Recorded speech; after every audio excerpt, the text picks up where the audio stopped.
आज हम लोग नाद बिंदु उपनिषद पढ़ेंगे। योग उपनिषद का बहुत ही महत्वपूर्ण उपनिषद है ये, और इससे यूजीसी नेट के एग्जाम में बहुत सारे सवाल आते हैं। नाद बिंदु उपनिषद ऋग्वेद से संबंधित है और इस उपनिषद में ओंकार को हंस मानते हुए उसके अलग अलग अंगों की व्याख्या की गई है। यानी कि हंस की व्याख्या की गई है, उनके अलग अलग अंगों को ओंकार के लिए यानी पूरी सृष्टि को बताते हुए कि कौन से अंग में सृष्टि का कौन सा भाग स्थित है ये बताया गया है। ओंकार की 12 मात्राओं का वर्णन किया गया जो कि बहुत महत्वपूर्ण है। 12 मात्राओं के साथ प्राणों के विनियोग का फल बताया गया, यानी कि 12 मात्राओं की जब हम ध्यान करते हैं, उस ध्यान के दौरान जिस मात्रा पर हमारी मृत्यु होती, जिस मात्रा पर ध्यान के दौरान हम इस लोक को छोड़ते हैं, तो अगला कौन सा लोक होगा ये तय हो जाता है उसी समय, अगर हम 12 मात्राओं पर ध्यान कर रहे हैं तो। नादबिंदु उपनिषद की शुरुआत ही ओंकार से की गई है। ओंकार को हंस रूप बताकर उसके अंगों में सारा संसार दिखाया गया है। कितनी चीजें दिखाई गई हैं वो देख लीजिए।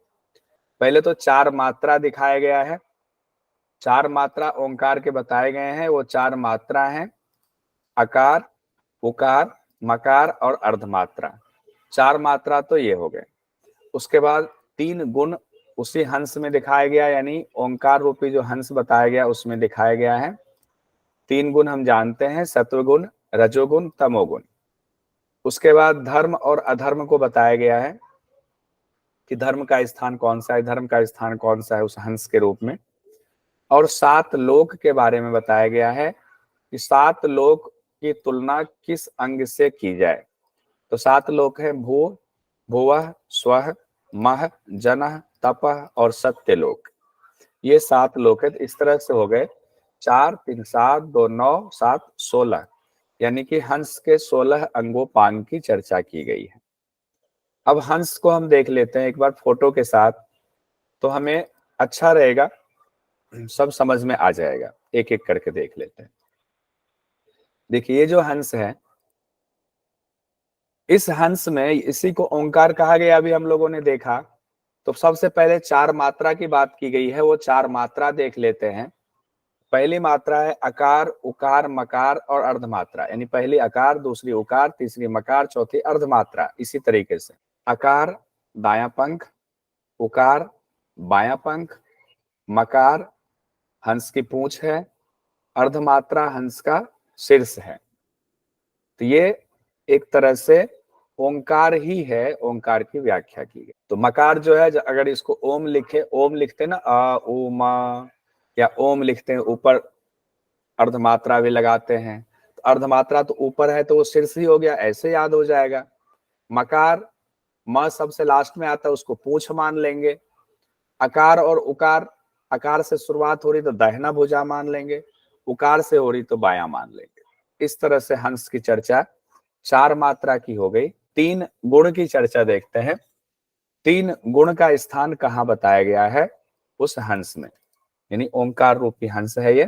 इस हंस में, ओंकार रूपी हंस में रजोगुण, तमोगुण, सतोगुण तीनों गुण हैं। तो रजोगुण और तमोगुण को दोनों पैर माना गया है। ये क्लियर नहीं है कि बाएं वाला पांव कौन सा है, दाहिने वाला पांव कौन सा है, ऐसा नहीं कहा गया है। कहा गया रजोगुण और तमोगुण दोनों पांव हैं, यानी कि रजोगुण और तमोगुण ओंकार के 2 पांव हैं। शरीर सतोगुण है। तो यहां भी याद कर लीजिए, 3 से 4 बार अभी रिपीट कर जाइए। रजोगुण और तमोगुण जो है वो पांव बताया गया है, और सतोगुण उसके ऊपर स्थित है, यानी सतोगुण चूंकि स्थान उसका ऊंचा है, ऐसे याद करने के लिए, इसीलिए सतोगुण शरीर हो गया। रजोगुण तमोगुण निम्न स्तरीय है तो उसको पांव की श्रेणी दिया गया है, बस याद करने के लिए, और कोई इसका अर्थ नहीं है। उसके बाद हम लोग बढ़ते हैं धर्म और अधर्म। कहा गया कि जो ये ओंकार रूपी हंस है, इसका जो दाई आंख इसकी है वो धर्म है और बाई आंख अधर्म है, ऐसे याद हो जाएगा, इसमें भी दिक्कत नहीं होगी। धर्म दाई आंख, अधर्म बाई आंख। उसके बाद 7 लोक की चर्चा है।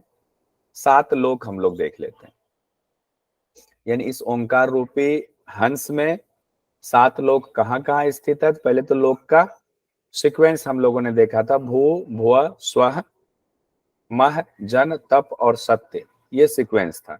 तो पहला है भूलोक। भूलोक को कहा गया, दोनों पैर को भूलोक कहा गया है, ध्यान रखिए। दोनों पैर इससे ऊपर भी आया हुआ था 3 गुण वाले में, तमोगुण रजोगुण को दोनों पैर कहा गया था, और यहाँ भूलोक को दोनों पैर कहा गया है। यानी धरती पे पांव है तो भूलोक ऐसे मान लेंगे, हंस के पांव धरती पर हैं तो ये भूलोक है। भुवलोक, जंघा को भुवलोक कहा गया है। स्वलोक तटीय प्रदेश को कहा गया। अपने से भी जोड़ करके देख लीजिए कि दोनों पांव भुवलोक, जंघा उससे ऊपर आ गए भुवलोक, स्वः कमर पे आ गए कटी वाला हिस्सा स्वहलोक, उसके बाद नाभि पर आ गए महलोक, नीचे से ऊपर बढ़ते हैं, सीक्वेंस याद रहेगा तो आसानी होगी। नाभि महलोक, नाभि के बाद आते हैं हृदय वाला हिस्सा, हृदय वाला हिस्सा आपका हो गया जनलोक, कंठ वाला हिस्सा हो गया आपका तपलोक, और भ्रिकुटी आपका हो गया सत्यलोक। आप अगर इसको और व्याख्या करें, हालांकि मंत्र में नहीं लिखा हुआ है, लेकिन व्याख्या करें तो आपको समझ में आएगा। जो 7 लोक हैं, एक तरह से ये चक्र की चर्चा कर रहे हैं। चक्र की चर्चा कैसे कर रहे हैं? भूलोक अगर कहें दोनों पैर है तो इसको मान ले कि मूलाधार चक्र की बात कर रहे हैं।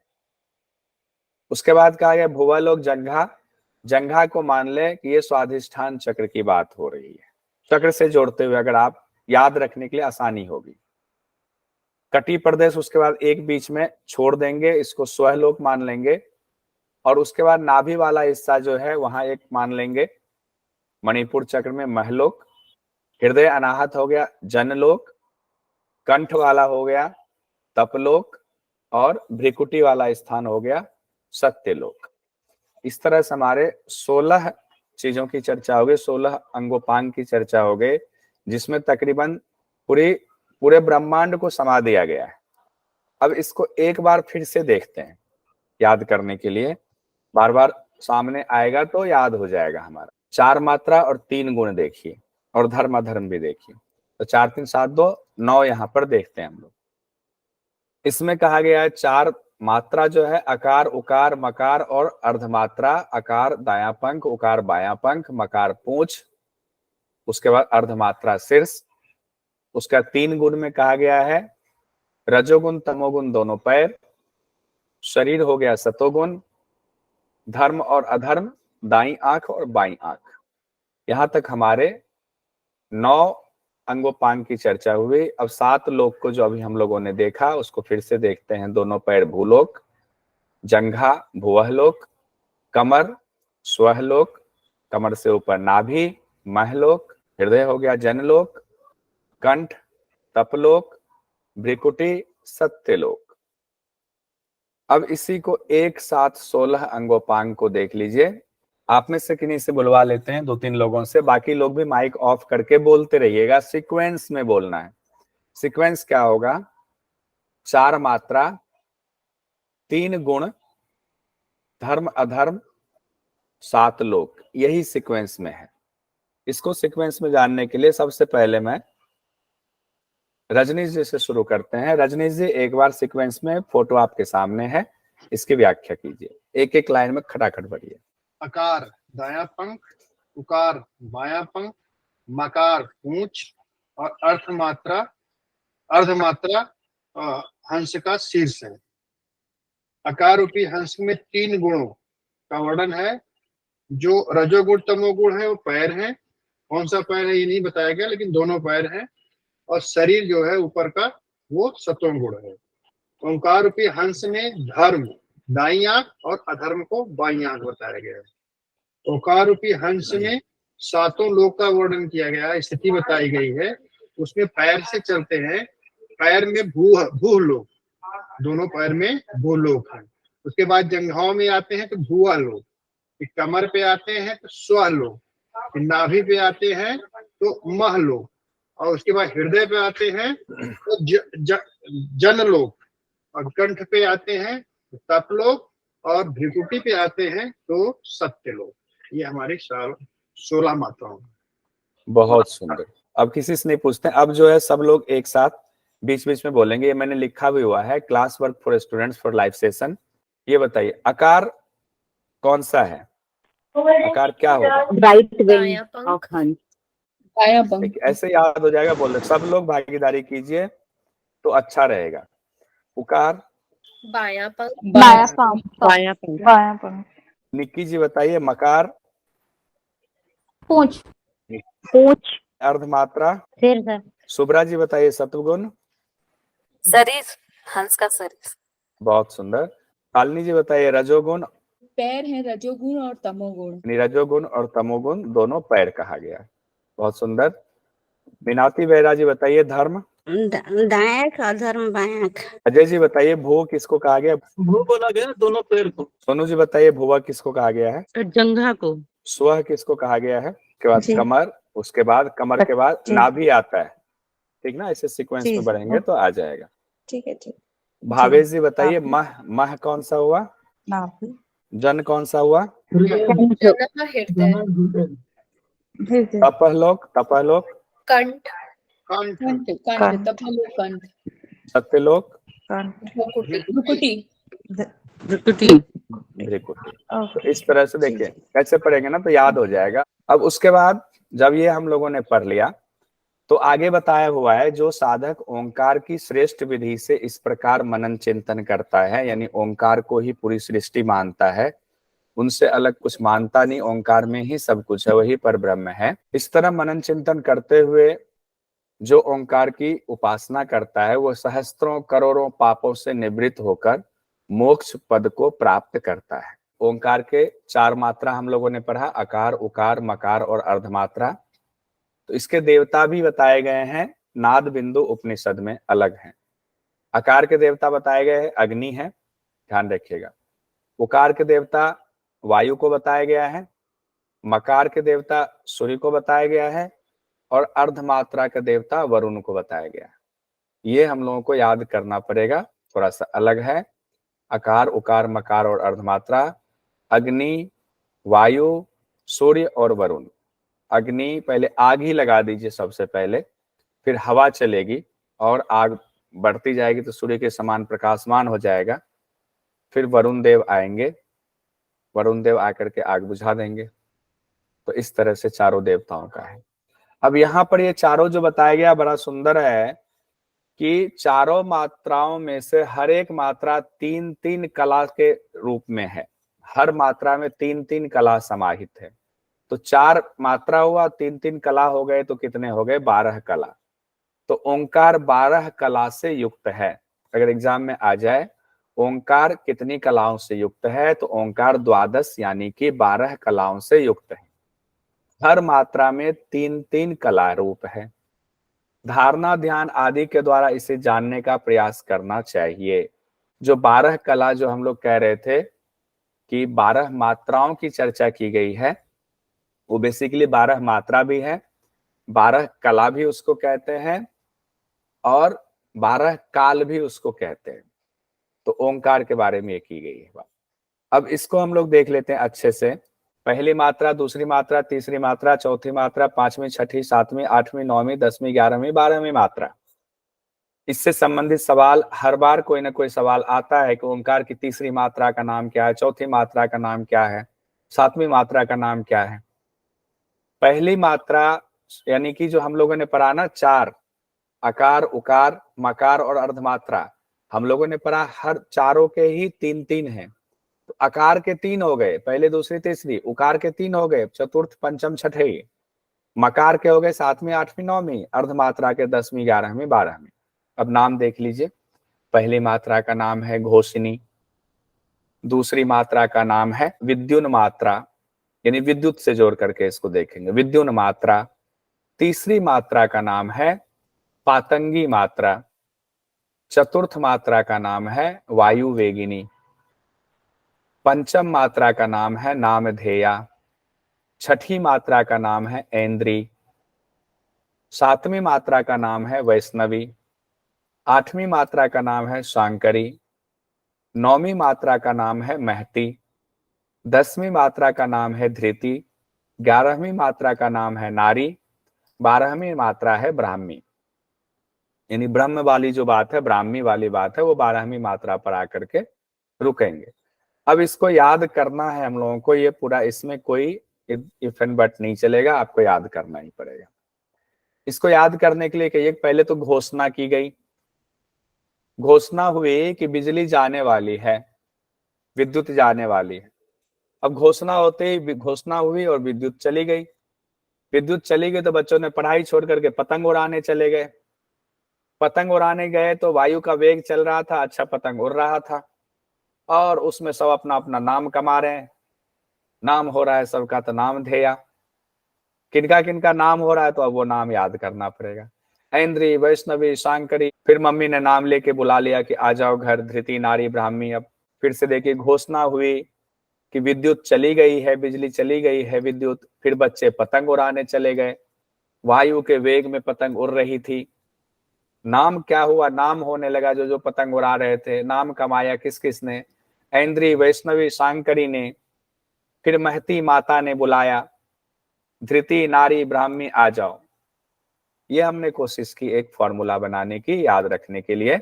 हर मात्रा में ध्यान लगाते हुए जब साधक शरीर छोड़ता है, तो किस मात्रा में जब ध्यान है उसका और शरीर छूटा तो उसका फल क्या होगा, उसकी चर्चा की गई।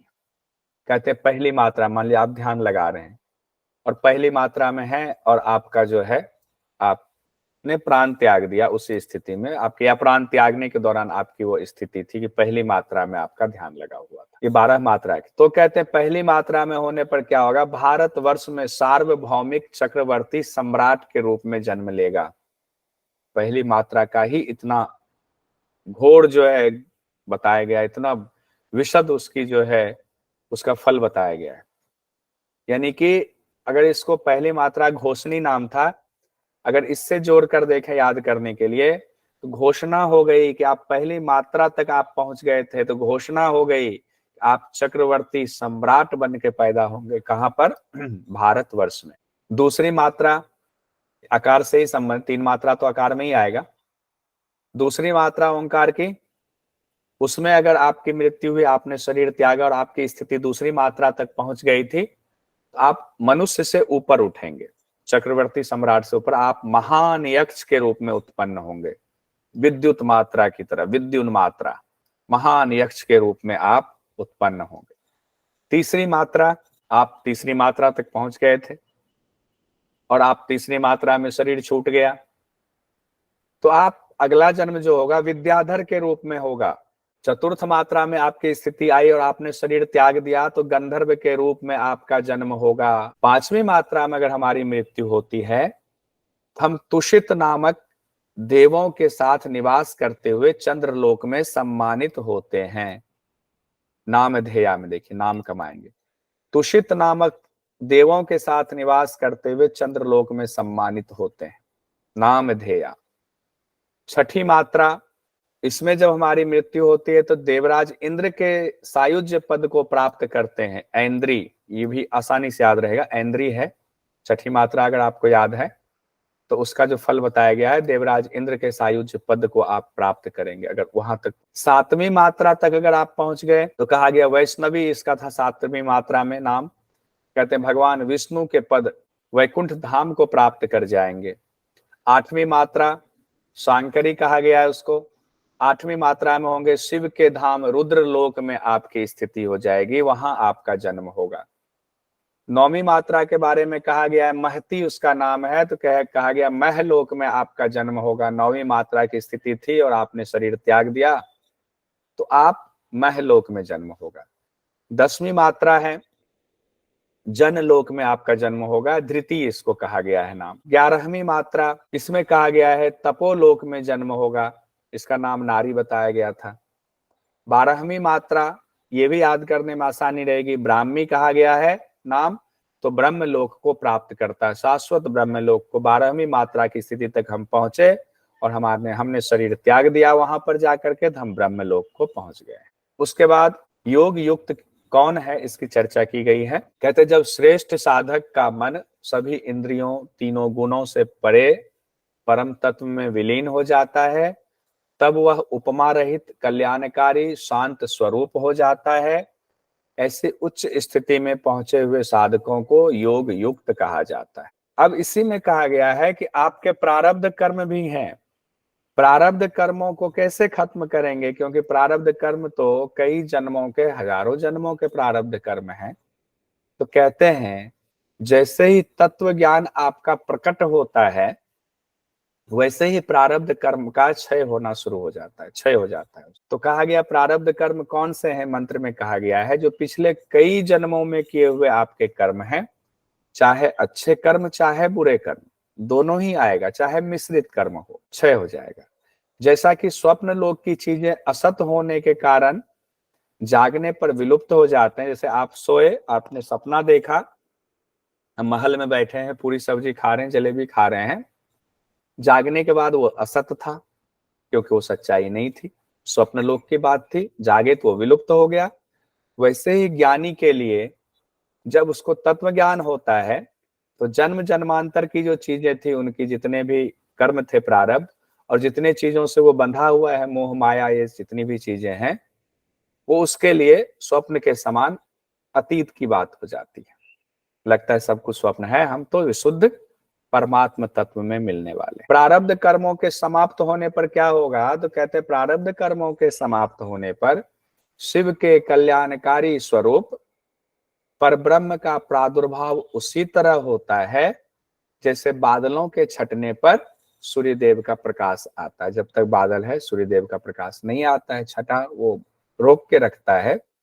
लेकिन जब प्रारब्ध कर्म हमारे छट गए तो हमें उस परब्रह्म का दर्शन हो जाता है, वो प्रकट हो जाते हैं हमारे लिए। उसके बाद नाद बिंदु उपनिषद में नादानुसंधान की विधि बताई गई है। कहते हैं नादानुसंधान में कि साधक सिद्धासन में बैठकर वैष्णवी मुद्रा धारण करें, फिर दाहिने कान से अनाहत ध्वनि को, अनाहत नाद को सुने। तो वैष्णवी मुद्रा की चर्चा अगर आ जाए किस उपनिषद में है, तो वैष्णवी मुद्रा की चर्चा नाद बिंदु उपनिषद में है। लेकिन वैष्णवी मुद्रा क्या है, कैसे किया जाता है, इसका डिटेल नाद बिंदु उपनिषद में नहीं दिया गया है। कहा गया इस तरह नाद के अभ्यास से साधक तुर्या अवस्था को प्राप्त कर लेता है। अब कहा गया नाद कैसे कैसे नाद सुनाई देती है, शुरुआत में कैसी नाद सुनाई देंगी, मध्यावस्था में किस तरह की नाद सुनाई देती है, अंत में किस तरह की नाद ध्वनि सुनाई देती है। कहते हैं जैसे जैसे आपका अभ्यास बढ़ता है तो शुरुआत में बहुत तेज ध्वनि सुनाई देती, बहुत तेज, फिर धीरे धीरे वो ध्वनि जो है कम होते होते होते होते सूक्ष्म में आ जाती। तो प्रारंभ में कौन सी अवस्था है, कहते हैं समुद्र, मेघ, भेड़ी और झरझर यानी झरने की ध्वनि सुनाई देती है। मध्यावस्था में कहा गया मर्दल, घंटा, काहलज, और अंत में कहा गया किंकिणी, वंशी, वीणा, भ्रमर के समान नाद सुनाई देता है। एज इट इज ये मिला हुआ है। किस शास्त्र से बताएंगे कोई? हठ प्रदीपिका में ऐसे ही बताया गया था, प्रारंभिक अवस्था में ऐसा होगा, मध्यावस्था में ये ध्वनि सुनाई देंगी, अंत में। इस तरह साधक को सूक्ष्म से सूक्ष्मतर नाद पर धीरे धीरे ध्यान लगाना चाहिए। जो नाद अभी सुनाई दे रहा है उस पर ध्यान लगाइए, उससे सूक्ष्म नाद आया अब उस पर ध्यान लगाइए, और सूक्ष्मतर आया उस पर ध्यान लगाइए। लेकिन हठ प्रदीपिका में ये भी कहा गया था कि अगर सपोज कि सूक्ष्मतर पर नहीं लगाना, आपको भयंकर नाद पे लगाना, उसी पर लगाए रखिए। लेकिन नियम यह है कि सूक्ष्मतर पर जाइए, लेकिन फिलहाल तो जिस पे लग रहा है उसी पे लगा के रखिए। अब नाद भी यहाँ दो तरह का बताया गया है। कहा गया है घन नाद और सूक्ष्म नाद। कहा गया मन को या तो घन नाद में या फिर सूक्ष्म नाद में केंद्रित करना चाहिए। मन को इधर उधर मत जाने दीजिए, जो हठ प्रदीपिका में भी कहा गया था, मन इधर उधर ना जाए। भले ही सूक्ष्म नाद में मन नहीं लग रहा तो कोई बात नहीं, जो बड़ा वाला नाद है, महती नाद है, उसमें ध्यान लगा लीजिए। लेकिन नाद के अलावे ध्यान कहीं नहीं जाना चाहिए, मन कहीं नहीं जाना चाहिए। इधर उधर मन को भ्रमित ना होने दें, ये ध्यान रखेंगे आप। फिर अभ्यास से मन नाद में एकीभूत हो जाता है, यानी मन जो है नाद में उसका लय हो जाता है। फिर नाद जो है चिदाकाश में विलय हो जाता है। तो ये सीक्वेंस देखिए, कई बार पूछा जा सकता है, ये सिंपल सेंटेंस नहीं है, एग्जाम की दृष्टि से बहुत महत्वपूर्ण है। नाद बिंदु उपनिषद में ये कहा गया है कि आपका मन जो है पहले कहां पर लय कर रहे हैं, नाद में लय कर रहे हैं। मन या फिर आपको चित्त भी दिया जा सकता है, कंफ्यूज नहीं होंगे, बहुत व्याख्या में नहीं जाना। मन या चित्त आपका नाद में लय हो रहा है, और नाद जो है कहाँ लय हो रहा है? चिदाकाश में लय हो रहा है। इसीलिए सभी चिंताओं को छोड़कर मन यानी चित्त को सिर्फ नाद में लगाना चाहिए। यही मनोलय की ही चर्चा है। ऊपर भी मनोलय में और नीचे कहा गया है कि मन का अस्तित्व कब तक रहता है, उसकी थोड़ी सी व्याख्या की गई है। मन लय ही था, मनोलय। कहा गया मन में आकाश तत्व का संकल्प तभी तक रहता है जब तक कि शब्दों का उच्चारण आप मुंह से करते हैं और श्रवण सुनाई देता है। जब एक स्थिति ऐसी भी आती है, सब जो अंतिम स्थिति है उसमें जितने नाद सुनाई देते हैं अब वो भी खत्म हो जाते हैं। नाद की ध्वनि जो है अशब्द हो जाता है। वो कहा गया है जब तक आपको नाद सुनाई दे रहा है, जब तक आपका जो है श्रवण हो रहा है, तब तक मन का जो है में आकाश तत्व का संकल्प तभी तक रहता है। और जब निशब्द हो गया यानी मन का लय हो गया नाद में और नाद का लय हो गया ऊपर चिदाकाश में, तो निशब्द हो गया। निशब्द हो गया तो परब्रह्म के परमात्म तत्व का अनुभव करने लगता है ये मन। फिर कोई शब्द नहीं सुनाई देता, निशब्द हो गया, फिर तो परमात्म तत्व का ही अनुभव हो रहा है। नाद के रहने तक ही मन का अस्तित्व बना रहता है। नाद गया तो शिवोहम शिवोहम हो जाता है। नाद भी निशब्द हो गया तो शिवोहम शिवोहम, यानी कि नाद के समापन होने पर मन अमन हो जाता है। अमन शब्द पर जोड़ दीजिएगा, इसको कलर कर देते हैं अलग कर।